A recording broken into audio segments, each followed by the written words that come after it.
Alô, boa noite. Inês Holiday.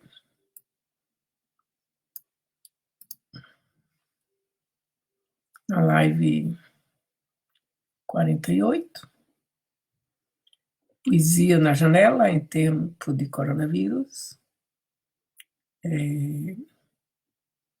Eu continuo tirando de letra. De licença. Caiu aqui o livro.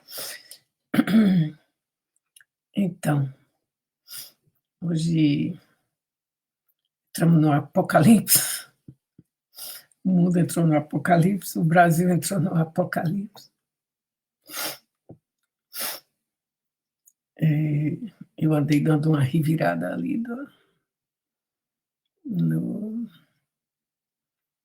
na Bíblia, né? Então, hoje vai ter uns negócios aí de números que eu achei interessante, né? Que eu achei num site aí católico, que na Bíblia o número 4 é encontrado várias vezes. Os 4 ventos do céu, os 4 animais grandes fora do mar, né?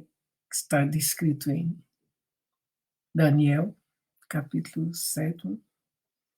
E os 4 evangelhos, né, que era o de São Mateus, São Marcos, São Lucas, né, São Lucas? Lucas e João, né? Mateus, Marcos, Lucas e João. Eu não conheço muito bem as coisas, então fica meio embananado.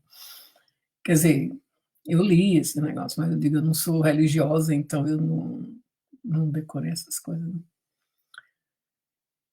E as 4 criaturas que estão diante do trono, que são descritos no Apocalipse 4, 6. Os 4 querubins da visão, que está descrito em Ezequiel. Os 4 cavaleiros do Apocalipse. Nossa, quando eu era pequena eu vi um filme que se chamava assim, Os 4 Cavaleiros do Apocalipse. Puxa, esse negócio me traumatizou o resto da vida. Eu fiquei sem querer nem saber de religião. Apocalipse, na realidade, não foi manipulado o termo, eu acho, não tem nada a ver com o que a gente imagina, né? Revelação, né? Mas a gente transformou isso em tragédia, porque, bom, o resultado foi isso, né? Aí tem os 4 anjos que seguram os 4 ventos, que estão prontos para cair na terra, olha, o Apocalipse 7. Os 4 anjos que estão ligados ao rio Eufrates, na Mesopotâmia, prontos para matar 1/3 dos homens, também do Apocalipse 9. Então, o Apocalipse é o último livro do Novo Testamento, né, que foi escrito aí em 95 ou 98 pelo apóstolo João. Na ilha, ele estava nesse momento, tinha sido deportado, né, na ilha de Patmos. Agora, engraçado é que acho que o 95, 98, logo quase 100 anos após a suposta morte do Cristo, né? Imagina quem tem memória para contar tudo isso. Só pode ter sido uma ficção, né? Porque eu falo assim porque na época tinha pouca escrita, pouca gente lia, pouca gente escrevia, né? Era mais o clérigo, né, que sabia, que tinha, ou os filósofos, né, que sabiam ler e escrever. Então, os 4 cavaleiros do Apocalipse, eles são descritos na terceira visão profética do apóstolo João, né? Nesse livro que então se chama Revelação ou Apocalipse. Apocalipse quer dizer só revelação. Então, quem são esses cavaleiros? Cada um representa uma coisa, né? Praga, guerra, fome e morte. Que, segundo os cristãos, isso iria acontecer antes do fim de todas as coisas, né? Mas quando vai ser o fim de todas as coisas, não sei. Parece que está havendo aí um planeta que vai passar aí perto da Terra, ou um meteoro, né, que vai passar perto da Terra. Espero que passe só ali em Brasília mesmo. Planalto, né? Bem ciblê.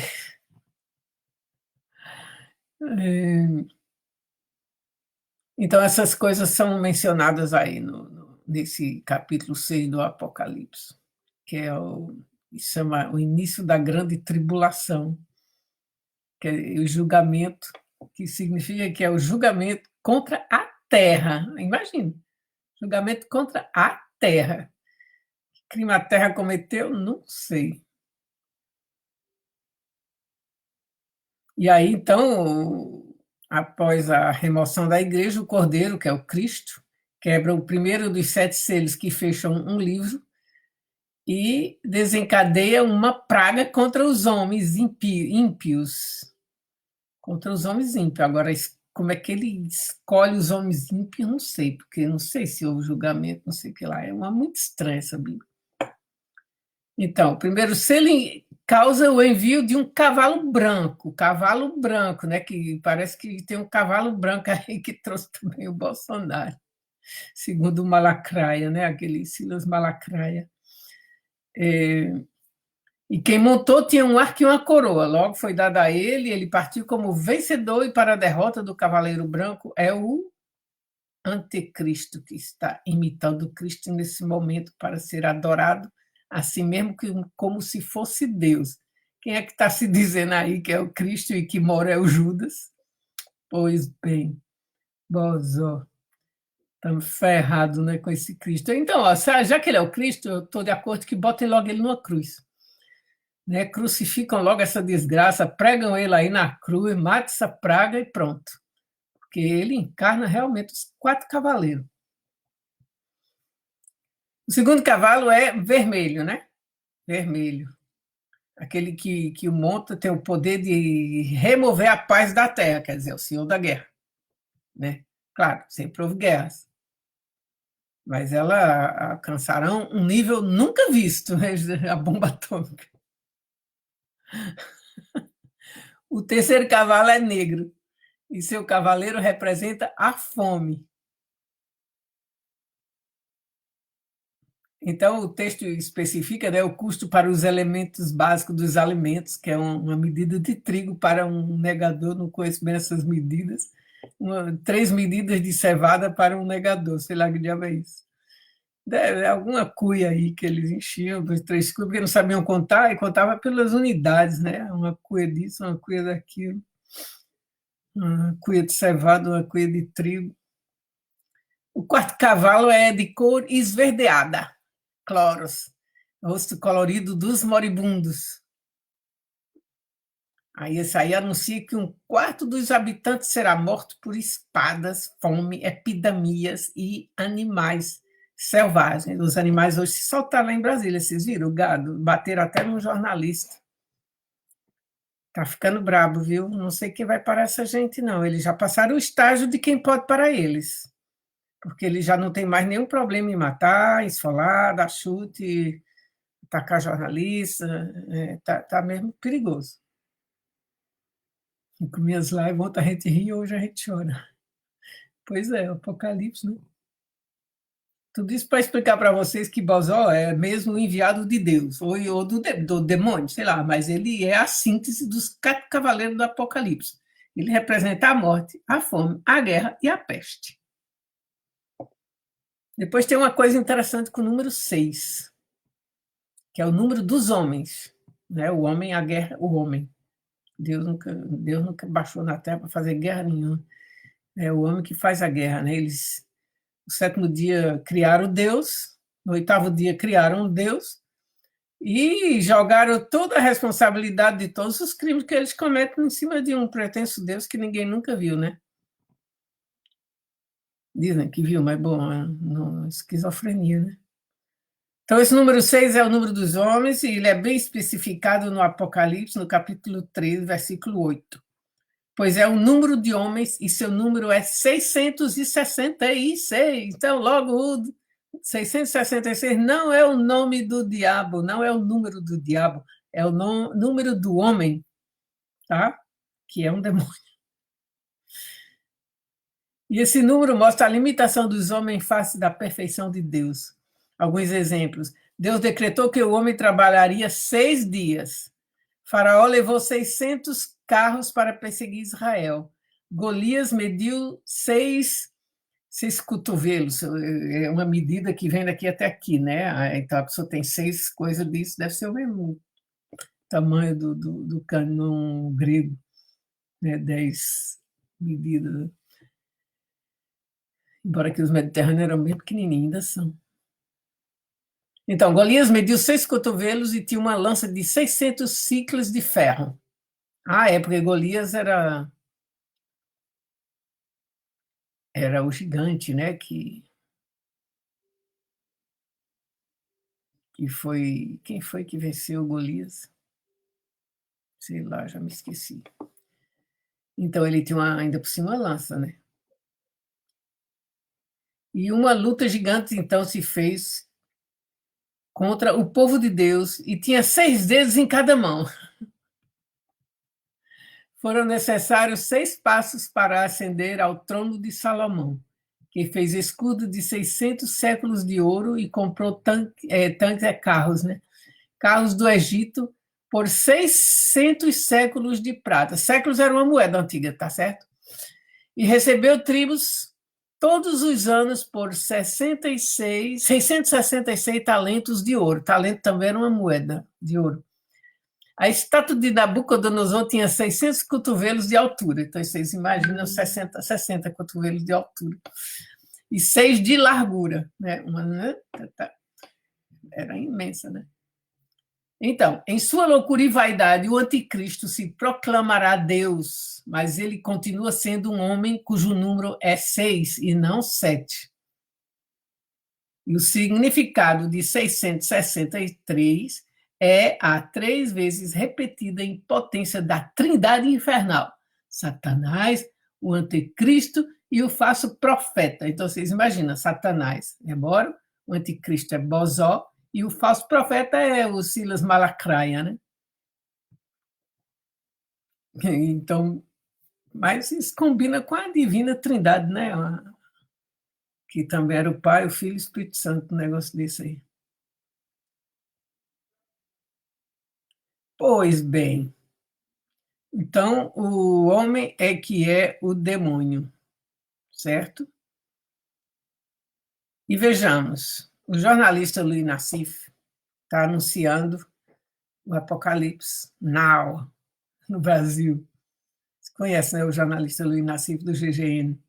Ele afirma que o governo Bolsonaro entra agora no seu pior momento e lista os vários motivos. 1. Crescimento exponencial das notificações e óbitos do coronavírus. 2. Acirramento dos conflitos com o STF. Hoje já fez barbúrdia lá, né, com aqueles gado dele lá. 3. Ameaças expressas no relacionamento com o maior parceiro comercial brasileiro, a China. Dificuldades operacionais do grupo de trabalho. O grupo de trabalho dele é a equipe dele, né, aquele bando de incompetentes. 5. Aprofundamento dramático da recessão, economia, né? E eu diria até 5, porque ele está expulsando os embaixadores da Venezuela, e a Colômbia tentou dar um golpe ontem na Venezuela, então tem uma combinaçãozinha aí com os Estados Unidos, com a Colômbia e com o Brasil, para derrubar Maduro. Cabala, né? Propaganda de guerra. Tudo isso aí era propaganda de guerra, gente. Propaganda de guerra é muito interessante. Eu não sei se no Brasil tem um livro de Ana Morelli, a senhora é especialista de conflitos, né, e de guerra. Ela estabeleceu uma lista que, inclusive, não achamos que depois utilizou isso. Não sei se ele citou o nome dela, mas é dela. Eu tenho aqui o livro dela, que foi escrito há muitos anos. Ela analisa a propaganda de guerra. Então, as coisas principais, a razão da guerra, né? Porque eu faço a pergunta a vocês: por que os homens fazem guerra, né? Então, ela explica Uma das principais razões da guerra, na realidade, é território. Você quer um território, porque dentro daquele território tem riquezas, né? Então, você vai colonizar aquele território, usar a população como escrava, se instalar, né, e instalar seu reino. Isso é uma das primeiras causas da guerra, né, que é geopolítica, isso que chama geopolítica, geográfica mesmo, a primeira causa da guerra. Segunda causa da guerra é... Não, aí eu acho que a principal é essa e fica aí. Mas, assim, o tipo de propaganda que se usa para fazer você ir para a guerra, você é otário, idiota, imbecil e servil, né? Para ir defender o Henrico, para ir defender os interesses dos outros vendedores de armas, né? Fabricantes de armas. E você, otário, vai, então, se lascar para que ele continue rico e olhando a guerra pela TV. Então, na guerra é sempre eu sou bonzinho, o outro é que é ruim, né? Eu não queria a guerra, eu quero a paz, o outro é que queria a guerra e me provocou. Aí você vai o quê?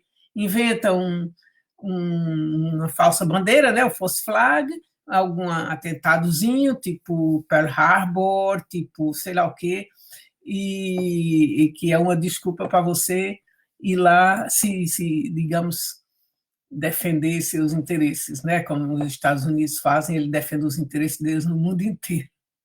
Ele invade o mundo inteiro para defender os interesses americanos. Aí eu faço essa pergunta: por que os homens vão à guerra? Por que os homens vão à guerra? Para ter suas cabeças decapitadas, seus corpos queimados, suas vidas, nossas vidas, a vida de inocentes ceifadas, suicídio coletivo, morte instantânea, flash espantoso e cruel, quase sonhos, pesadelos reais. Gravo no meu poeminha a imagem polaroide dos chamados efeitos colaterais. Porque hoje em dia o que virou a palavra-chave das guerras, né, para enganar os trouxas, é dizer que não houve mortes, houve efeitos colaterais. Né? Isso é cinismo, puro cinismo. A Primeira Guerra Mundial, o ser humano já fez mais de 15 mil guerras depois do Neolítico. No Brasil, ninguém sabe direito isso, mas eu tenho aqui um almanaque onde ele recapitulou. Houveram 2.500 conflitos e guerrinhas no Brasil. Povo pacífico, imagina, né? Que é um povo pacífico, imagina, então, o resto do mundo, né? Mas o século passado teve as duas guerras mais terríveis, genocídios, né? Que exterminaram milhões de pessoas, né? Primeira Guerra e Segunda Guerra. A Primeira Guerra teve 20 milhões de mortos, foi a guerra de trincheira, e era a guerra que diziam que era para acabar com a guerra. Foi a guerra para abrir a Segunda Guerra, né, que foi a Segunda Guerra Mundial, porque uma saiu da outra. Então, essa era a guerra para acabar com a guerra, com as guerras. Acabou se tornando o prenúncio de um período marcado por genocídios e variados conflitos, né, cada vez mais sanguinolentos. Teve que pouca gente fala nas guerras coloniais, né? Recentemente comemoramos aí a Revolução dos Cravos e esquecemos os escravos, né? Que tiveram guerras terríveis, guerras coloniais. Portugal fez durante 20 anos guerra aos países que eles não queriam largar o osso, né? E fez guerra. Aí eu tenho aqui uns poemas, né, sobre a guerra colonial em Moçambique, de uma poeta portuguesa, mas que viveu a época colonial no Moçambique. Então, ela escreveu coisas muito tristes, bonitas, mas tristes, né? E cada minuto parece perdido, né? Nesse duro tempo que se escoa em preces amargas. Cada minuto parece perdido no duro tempo que se escoa e as preces são amargas em nossa boca.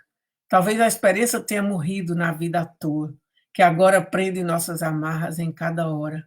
O amor onde tão sem sentido pelo mundo afora, que ninguém sabe onde ir buscá-lo por suas mágoas.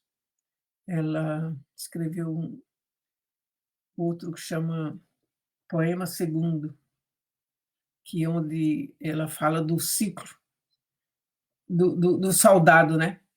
Que é marcado pela partida, pelo combate, pela morte e pelo regresso do corpo ao país natal, né? Porque tem essa também, que vai para a guerra raramente volta vivos, a não ser os generais, né? Os comandantes, esses ficam vivos.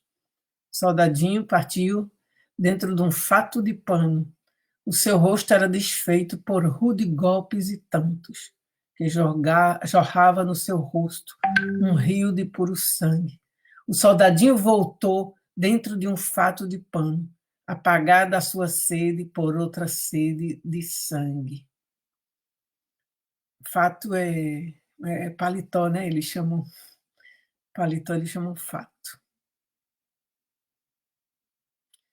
Efêmero hino de glória. São 8 esquifes iguais, lado a lado, sem diferenças traçadas, assim rasos, pela mesma terra tragados, pelo mesmo grito elevados, ao topo da mesma glória.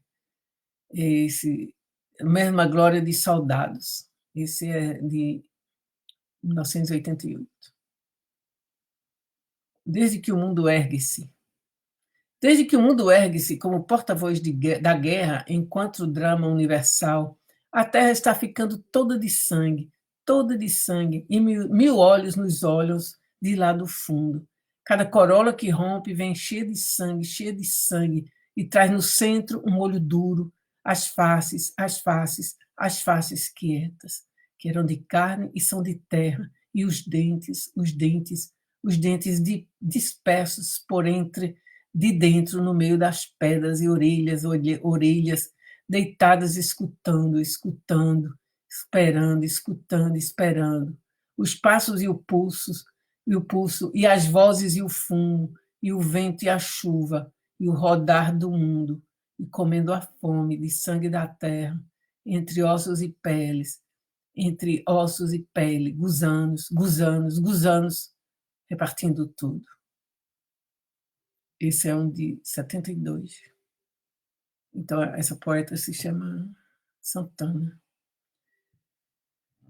Carlos Drummond de Andrade, né? Ele viveu o período da guerra, Segunda Guerra, né? Ele escreveu muitos poemas sobre a guerra. Esse aqui se chama Nosso Tempo. Esse é tempo de partido, tempo de homens partidos. Em vão percorremos volumes, viajamos e nos colorimos. A hora pressentida esmigalha-se em pó na rua. Os homens pedem carne, fogo, sapatos. As leis não bastam. Os livros não nascem da lei. Meu nome é tumulto a escrever-se na pedra. Visto os fatos, não te encontro onde te ocultas precária síntese, penhor de meu sono, luz dormindo acesa na varanda, miúda certeza de empréstimos. Nenhum beijo sobre ao ombro para contar-me a cidade dos homens completos. Calo-me, espero, decifro. As coisas talvez melhorem, são tão fortes as coisas, mas eu não sou. As coisas e me revolto e tenho palavras. Em mim buscando o canal, são roucas e duras, irritadas, enérgicas, comprimidas, há tanto tempo perderam o sentido. Apenas querem explodir. 2. Esse é tempo de divisas, tempo de gente cortada, de mãos viajando sem braços, obscenos, gestos avulsos. Mudou-se a rua da infância, e o vestido vermelho, vermelho, cobra a nudez do amor. Ao relento no vale, símbolos obscuros se multiplicam. Guerra, verdade, flores. Dos laboratórios platônicos mobilizados vem um sopro que cresta as faces e dissipa na praia as palavras. A escuridão estende-se, mas não elimina o sucedâneo da estrela nas mãos. Certas partes de nós, como brilham, são unhas, anéis, pérolas, cigarros, lanternas. São partes mais íntimas e pulsação, o ofego e o ar da noite. É o estritamente necessário para continuar. E continuamos. E continuamos. É tempo de muletas, tempo de mortos faladores e velhas paralíticas, nostálgicos de bailados, mas ainda é tempo de viver e contar certas histórias que não se perderam. Conheço bem esta casa para a direita, entra-se. Pela esquerda, sobe-se. A sala grande conduz a quartos terríveis, como o do enterro que não foi feito, do corpo esquecido na mesa. Conduz a copa de frutas ácidas ao claro jardim central, a água que goteja e segreda o incesto, a bênção. A partida conduz às celas fechadas que contêm papéis, crimes, moedas. Oh, conta, velha preta. Ó jornalista, poeta, pequeno historiador urbano, ó surdo-mudo depositário de meus desfalecimentos, abre-te a conta, moça presa na memória, velho aleijado, baratas dos arquivos, portas rangentes, solidão e asco, pessoas e coisas enigmáticas, contai, capa de poeira dos pianos desmantelados, contai, velhos selos do imperador, aparelhos de porcelana partidos, contai, ossos nas ruas, fragmentos de jornal, colchetes no chão da costureira, luto no braço, pombas, cães errantes, animais caçados, contai, tudo tão difícil depois que vós calastes, e muito de vós nunca se abriram. É tempo de meio silêncio, de boca gelada e murmúrio, palavra indireta, aviso na esquina. Tempo de 5 sentidos num só. O espião janta conosco. É tempo de cortinas pardas, de céu neutro, política na maçã, no santo, no gozo. Amor e desamor, cólera, branda, gin com água tônica. Olhos pintados, dentes de vidro, grotesca língua torcida. A isso chamamos balanço. No beco, apenas um muro, sobre ele a polícia. No céu da propaganda, aves anunciam a glória. No quarto, irrisão e 3 colarinhos sujos. 5. Escuta a hora formidável do almoço na cidade. Os escritórios num passe esvaziam-se, as bocas sugam um rio de carne, legumes e tortas vitaminosas. Salta depressa do mar a bandeja de peixes argênteos. Os subterrâneos da fome choram caldo de sopa, olhos líquidos de cão, através do vidro devoram teu osso, come braço mecânico, alimenta timão de papel. É tempo de comida, mais tarde será o de amor. Lentamente os escritórios se recuperam e os negócios, forma indecisa, evoluem. O esplêndido negócio insinua-se no tráfego. Multidões que o cruzam não veem. É sem cor e sem cheiro, está dissimulado no bonde. Por trás da brisa do sul, vem na areia, no telefone, na batalha de aviões. Toma conta da tua alma e dela extrai uma porcentagem.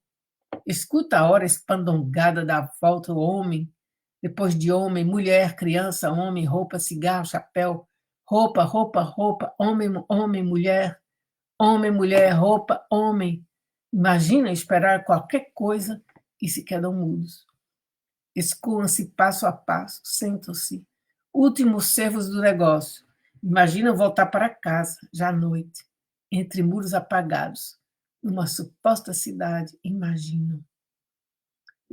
Escuta a pequena hora noturna de compensação, leituras, apelo ao cassino, passeio na praia, o corpo ao lado do corpo, afinal distendido com as alças, despido, o incômodo pensamento de escravo. Escuto o corpo ranger, enlaçar, refluir, errar em objetos remotos e sob eles, soterrado sem dor, confiar-se ao que bem me importa do sono. Escuta o horrível emprego do dia de todos os países de fala humana, a falsificação das palavras, pingando nos jornais o mundo irreal dos cartórios, onde a propriedade é um bolo com flores, os bancos triturando suavemente o pescoço do açúcar, a constelação das formigas e usuários, a má poesia, o mau romance, os frágeis que se entregam, a proteção do basilisco, o homem feio de mortal feiura passeando de bote no sinistro crepúsculo de sábado. 6. Nos porões da família, orquídeas e opções de compra e desquite. A gravidez elétrica já não traz delíquios. Crianças alérgicas trocam-se, reformam-se. Há uma implacável guerra às baratas. Contam-se histórias por correspondência.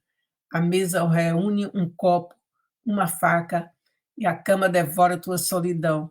Salva-se a honra e a herança do gado. 7. Ou não se salva, ou é o mesmo. Há soluções, há bálsamo para cada hora e dor. Há fortes bálsamos, dores de classe, de sangrenta fúria e plácido rosto. E há mínimos bálsamos, recalcadas dores ignóbeis, lesões que nenhum governo autoriza, não obstante, doem.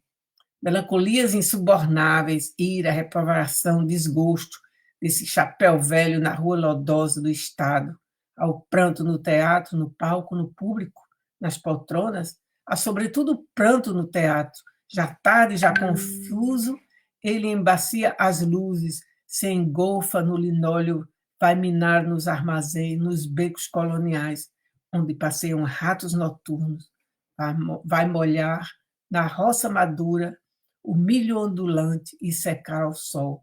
Em poça amarga e dentro do pranto minha face trocista, meu olho que ri e despreza, minha repugnância total por vosso lirismo deteriorado, que polui a essência mesma dos diamantes. 7. O poeta declina de toda responsabilidade na marcha do mundo capitalista e, com suas palavras, intuições, símbolo e outras armas, promete ajudar a destruí-lo, como uma pedreira, uma floresta, um verme. Drummond. O poema mais longo de Drummond, eu acho. Tem um poema belíssimo de Cecília Meirelles, Guerra. Ele escreveu um monte de poemas sobre essa situação, guerra, prisões, essas coisas. Cecília Meirelles. Tanto é o sangue que os rios desistem do seu ritmo e o oceano delira e rejeita as espumas vermelhas. Tanto é o sangue que até a lua se levanta horrível e erra nos lugares serenos, sonâmbula de auréolas rubras, com o fogo do inferno em suas madeixas. Tanta é a morte que nem os rostos a conhecem, lado a lado, e os pedaços de corpo estão por ali como tábuas sem uso. Os dedos com alianças perdidas na lama, os olhos que já não pestanejam com a poeira, as bocas de recados perdidos, o coração dado aos vermes dentro dos densos uniformes. Tanta é a morte que só as almas formariam colunas, as almas desprendidas, e alcançariam as estrelas e as máquinas de entranhas abertas, e os cadáveres ainda armados, e a terra com suas flores ardendo, e os rios espavoridos, como tigres com suas máculas, e este mar desvairado de incêndios e náufragos, e a lua alucinada de seu testemunho, e nós e vós imunes, chorando apenas sobre fotografias. Tudo é um natural, armar e desarmar de andaimes entre tempos vagarosos, sonhando arquiteturas. Alberto Caeiro, né, como sempre, um poema de Fernando Pessoa. Alberto Caeiro é um dos heterônimos de Fernando Pessoa. Então, poemas em conjuntos. A guerra que aflige com os seus esquadrões o mundo é o tipo perfeito do erro da filosofia. A guerra, como tudo humano, quer alterar, mas a guerra, mais do que tudo, quer alterar, e alterar muito, e alterar depressa. Mas a guerra inflige e morte, e a morte é o desprezo do universo por nós, tendo por consequência a morte, a guerra. Prova que é falsa, sendo falsa, prova que é falso. Todo querer alterar. Deixemos o universo exterior e os outros homens, onde a natureza os pôs. Tudo é orgulho e inconsciência, tudo é querer mexer-se, fazer coisas, deixar rastro. Para o coração e os comandantes dos esquadrões, regressa aos bocados o universo exterior. A química direta da natureza, não deixa lugar vago para o pensamento. A humanidade é uma revolta de escravos. A humanidade é um governo usurpado pelo povo. Existe porque usurpou, mas erra porque usurpar é não ter direito. Deixai existir o mundo exterior e a humanidade natural. Paz a todas as coisas pré-humanas, mesmo no homem, paz à essência inteiramente exterior do universo. Para terminar, né, falar de guerra, um poema do pacifista Brecht. Né, ele era antimilitarista, né, e tinha uma grande didática na sua poesia, né, era facilmente compreensível. E ele investiu desde o início, desde jovem, contra aqueles que desencadeiam guerra, né? Seus poemas, os poemas que ele escreveu, foi nos anos primeiros da conflagração, né? Da Primeira Guerra. Ele tinha um estilo assim altamente conciso, lapidar, bem.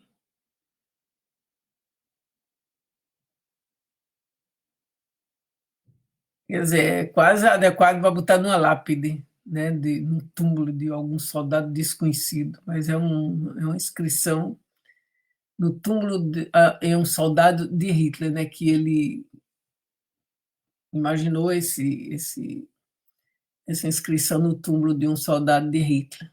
Estou falando de um soldado, né, um soldado que diz assim: Papai, você deixou que eu me alistasse. Mamãe, podias ter me protegido.